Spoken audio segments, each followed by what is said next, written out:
La vérité des vérités TV vous présente votre émission Le Cœur de Dieu.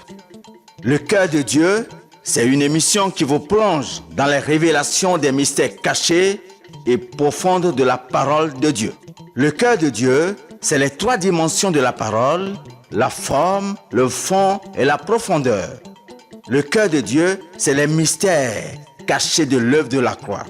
Le Cœur de Dieu, c'est un cocktail du plan de la rédemption de l'humanité au travers de la parole de Dieu. Le Cœur de Dieu, c'est l'ensemble des pensées de l'Éternel concernant le plan de la rédemption de l'humanité à travers l'œuvre de la croix. Le Cœur de Dieu, c'est tout simplement du beau. Le Cœur de Dieu, c'est tout simplement la compréhension du retour de la divinité dans l'humanité. Le Cœur de Dieu, vous en avez besoin.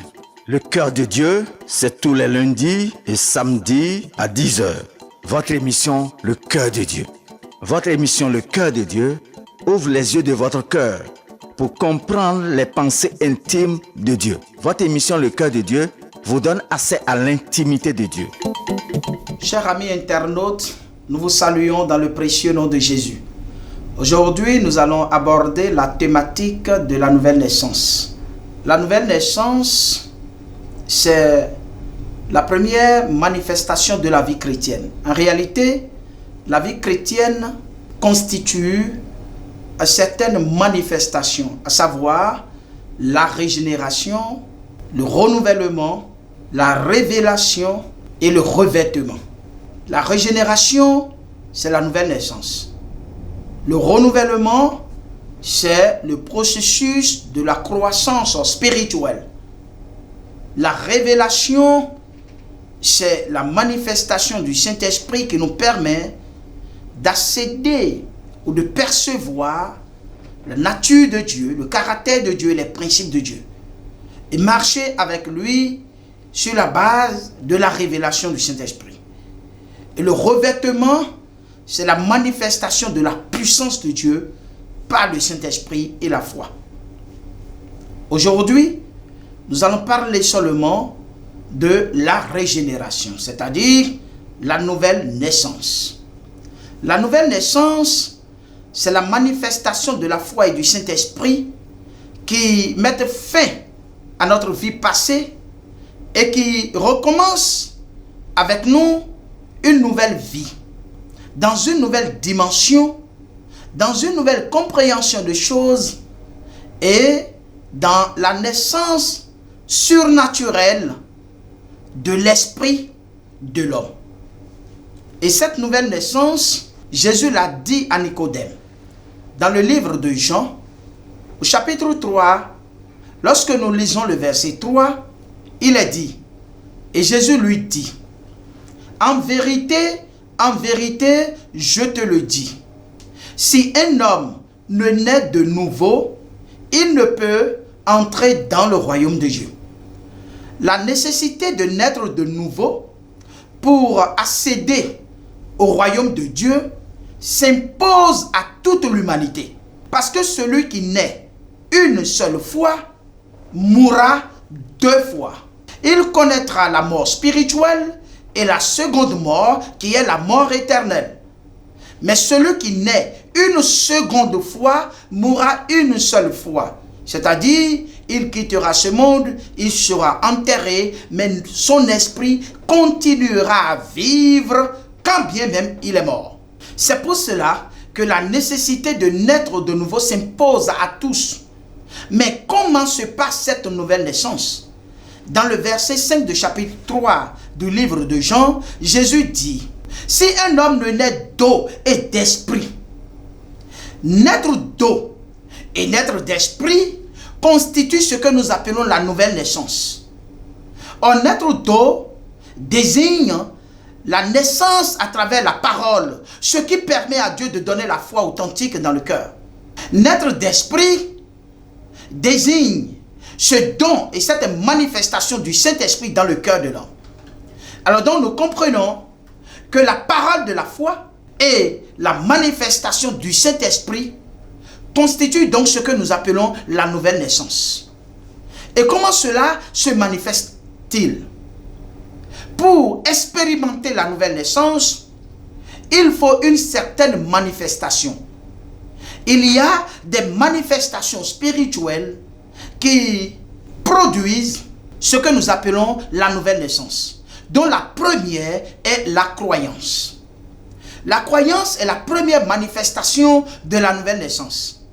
La croyance, c'est d'abord recevoir l'information sur l'œuvre de la rédemption, c'est comprendre le bien fondé, le bien-être, la raison d'être de cette information et accepter ça comme un besoin important, comme un besoin vital de son existence. Et enfin confesser que Jésus-Christ est Seigneur.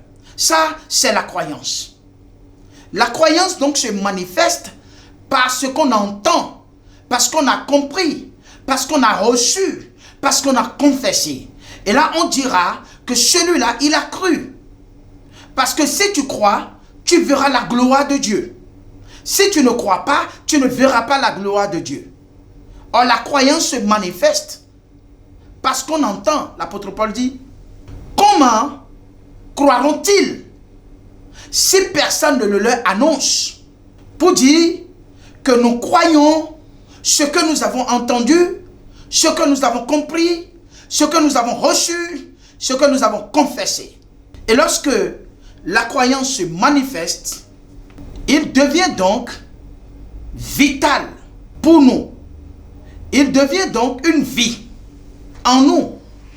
Il est dit dans le livre des Actes des Apôtres, dans le chapitre 4, le verset 4 dit, plusieurs de ceux qui avaient entendu crurent, et le nombre des disciples s'augmenta. Ils ont entendu, ils ont compris, ils ont reçu, ils ont confessé, et ils sont comptés parmi les croyants. Ils ont ainsi cru. Et lorsqu'on croit de cette façon, la vie de Dieu se manifeste en soi. Juste après cette manifestation de la croyance, Dieu nous donne la foi authentique. Et cette foi-là est accompagnée en même temps du Saint-Esprit. Et les deux se manifestent comme notre vie nouvelle. La foi nous permet d'avoir la confiance et l'assurance en Dieu à travers la compréhension de l'œuvre de la croix. Et cette œuvre de la croix que nous avons compris et accepté produisent la joie et la paix dans notre cœur. Et ainsi, nous obtenons le pardon de nos péchés. Notre passé est effacé et notre futur est pris en charge par le Saint-Esprit. Et nous commençons une vie nouvelle avec le Saint-Esprit. Et le Saint-Esprit crée en nous un sentiment de remords, de repentance par rapport à notre vie passée. Et le besoin de changer de vie naît en nous. Et ça, c'est la repentance.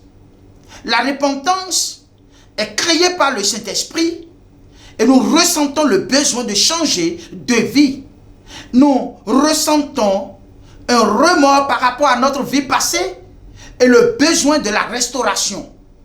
Et le Saint-Esprit, de par la repentance, commence à se manifester dans notre intérieur pour nous propulser vers Dieu, pour nous conduire vers une vie meilleure, vers une vie spirituelle. Et la soif de vivre avec Dieu qui naît en nous à travers la repentance commence à nous pousser à nous débarrasser des choses anciennes, à nous débarrasser des choses passées, pour que désormais nous puissions nous consacrer à la vie de Dieu. Et comment cela se passe-t-il? Lorsque nous commençons à ressentir la repentance, nous commençons tout de suite à solliciter Dieu. Nous confessons que Jésus-Christ est Seigneur. Il est notre Sauveur. Jésus-Christ vient à notre secours. Vient au secours de notre manquement, de notre incrédulité, de notre immoralité, de notre idolâtrie. Seigneur Jésus vient au secours de notre vie immorale, de notre vie d'incrédulité. Et en ce moment, nous reconnaissons que la seule personne capable de nous venir au secours en ce moment, c'est Jésus. Et il nous vient au secours immédiatement parce que nous confessons qu'il est le Seigneur. Nous confessons qu'il est notre Sauveur en ce moment-là. Et il commence à nous secourir. Il se manifeste pour pardonner nos péchés, pour nous libérer de nos péchés. Et nous commençons à ressentir la paix du cœur, la joie du cœur, à travers le fait que nous avons confessé que Jésus-Christ est Seigneur. Il est dit dans le livre de Romains, au chapitre 10, le verset 10, il est dit, si tu crois, tu parviendras à la justice. Si tu confesses que Jésus est Seigneur, tu parviendras au salut. Et nous ressentons la manifestation de la confession. Jésus-Christ est notre Seigneur et nous déclarons, nous proclamons Jésus-Christ. Et de par cette proclamation, de par cette déclaration, eh bien le Saint-Esprit prend contrôle de notre être et se positionne en nous. Le Saint-Esprit se positionne en nous. Le Saint-Esprit prend du terrain en nous et devient notre nouvelle personnalité. Ce que la Bible appelle la régénération. Il dit que nous avons été régénérés, non par une semence corruptible, mais par une semence incorruptible.